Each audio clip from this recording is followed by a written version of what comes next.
ನಾನು ಮುಂಚೆ ಎಲ್ಲ ಪೀಪಲ್ನ ಐದರ್ ವೈಟ್ ಅಥವಾ ಬ್ಲ್ಯಾಕ್ ಅಂದರೆ ಒಳ್ಳೆಯವರು ಅಥವಾ ಕೆಟ್ಟವರು ಅಂತ ಜಡ್ಜ್ ಮಾಡಿಬಿಡ್ತಿದ್ದೆ. ಆದರೆ ಒಮ್ಮೆ ಗೌರ್ ಗೋಪಾಲ್ ದಾಸ್ ಅವ್ರ ಸ್ಪೀಚ್ ಕೇಳಬೇಕಾದ್ರೆ ಅವ್ರು ಹೇಳ್ತಾರೆ, ನಾವು ಯೂಶ್ವಲಿ ವೈಟ್ ಅಥವಾ ಬ್ಲ್ಯಾಕ್ ಅಂತ ಜಡ್ಜ್ ಮಾಡ್ತೀವಿ, ಆದರೆ ಅದ್ರ ಮಧ್ಯನೂ ಸುಮಾರು ಕಲರ್ಸ್ ಬರುತ್ತಲ್ಲ, ಲೈಕ್ ಗ್ರೇ, ಬ್ರೌನ್, ಈ ಥರ ಯಾಕೆ ಯೋಚನೆ ಮಾಡಲ್ಲ? ಅವಾಗ ಅನಿಸ್ತು, ಹೌದಲ್ವಾ, ನಾವು ಯಾಕೆ ಈ ಥರ ಜಡ್ಜ್ ಮಾಡಬೇಕು? ಒಂದು ಪರ್ಸನ್ನ ಕಂಪ್ಲೀಟ್ ಬ್ಲ್ಯಾಕ್ ಅಂದರೆ ಕೆಟ್ಟವರು ಅಂತ ನಾವು ಜಡ್ಜ್ ಮಾಡಿದಾಗ ಅವರಲ್ಲಿರುವಂಥ ಕೆಲವು ಒಳ್ಳೆ ಕ್ವಾಲಿಟೀಸ್ ನಮಗೆ ಕಾಣಲ್ಲ. ಸೊ ಅವರಿಂದ ನಾವು ಏನೂ ಕಲೀಲಿಕ್ಕಾಗಲ್ಲ. ಅವರೆಲ್ಲರೂ ನಮಗೆ ಸಿಕ್ಕಿದಾಗ ನಮ್ಮ ಎನರ್ಜಿ ಲೆವೆಲ್ ಕೂಡ ಚೆನ್ನಾಗಿರೋದಿಲ್ಲ.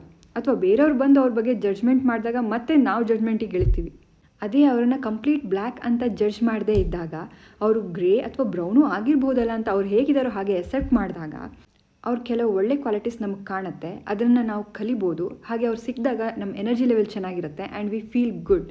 ಹಾಗಂತ ನೀವು ಬೌಂಡ್ರೀಸ್ ಹಾಕಬಾರ್ದು ಅಂತಿಲ್ಲ.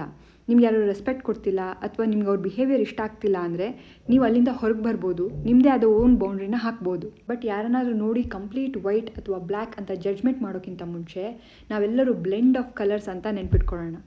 ಕೆಲವರಲ್ಲಿ ವೈಟ್ ಕ್ವಾಲಿಟಿ ಜಾಸ್ತಿ ಇರ್ಬೋದು, ಕೆಲವರಲ್ಲಿ ಬ್ಲ್ಯಾಕ್ ಕ್ವಾಲಿಟಿ ಜಾಸ್ತಿ ಇರ್ಬೋದು. ವೈಟನ್ನು ಅತಿಯಾಗಿ ನಂಬೋದು, ಬ್ಲ್ಯಾಕನ್ನು ಕಂಪ್ಲೀಟಾಗಿ ತಿರಸ್ಕರಿಸೋದು ಬೇಡ.